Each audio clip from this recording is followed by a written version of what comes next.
Malampuson ang pagpahigayon sa Kapuso Bloodletting Project din sa Sugbo nga gipasugdahan sa GMA Regional TV.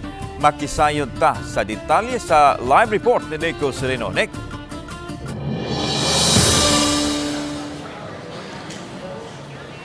Yeslan gidagsa og misanong atong makapusong Sugboanon sa atong panawagan sa pagdonar og dugo karong adlaw ning gipahigayon nga Bloodletting Day.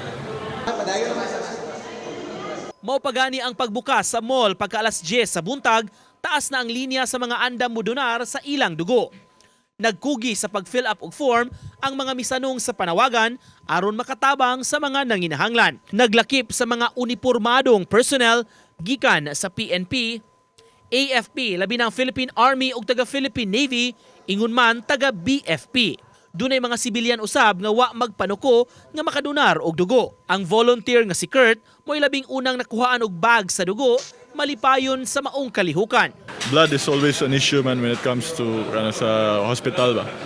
So it is always good to give back to those in need. We really support community projects like this because it's part of our mission to serve. Ang mga blood donors gikan pa sa lain-laing lugar apan desididong makapasumpay sa kinabuhi sa uban. First time after sa pandemic, first time ni nako karon.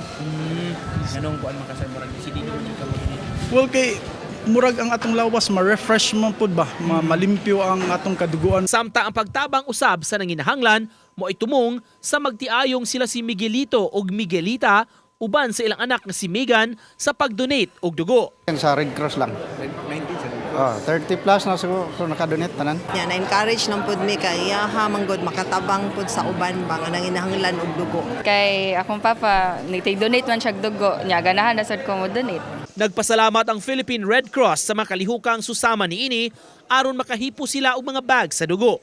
Tungod sa demand, dili kalikayan nga magkuwang gyud ang ilang supply sa ilang kliyente. More donors kay mas more ang demand kaysa supply. For the past 2 weeks yun sir, naglisod yun meron. Grabe oo. Although na ami walk-in, pwede man siya enough. Kay example na may walk-in sa office mga 10 to 15. Amo adto dito nga mag-request maabot 50, 30 to 50. So nagay nabalibaran. Ding mga orasa lang din sa atong nahimutangan ato ipakita ang sitwasyon diri nagpadayon gihapon ang atong makaigsuonan nga midonar sa ilang dugo ni atong bloodletting campaign nga gihimo karong adlaw. Duna pay mga mihabolan sa di pa ta mo tapos karong alas 6 sa gabi. Sa pagkakaron duna ni moabot sa usa ka gatos ka mga blood bags ang nahipos sa Philippine Red Cross sa atong aktibidad nga gilusad karong adlaw. Kini GMA Regional TV Bloodletting Day, simultaneous ni siya sa 11 ka mga major cities nationwide. Ipasiugdahan tinuig nga kalihukan nato aron na makakolekta ug makahipos og dugo alang sa mga labing nanginahanglan. Syempre ka-partner sab nato ang nalain nga mga ahensya ug mga grupo aron makahatag ta og serbisyo sa mga labing nanginahanglan. Mao kanang latest lan gikan dinhi sa Cebu IT Park. Okay, salamat Nico Sereno.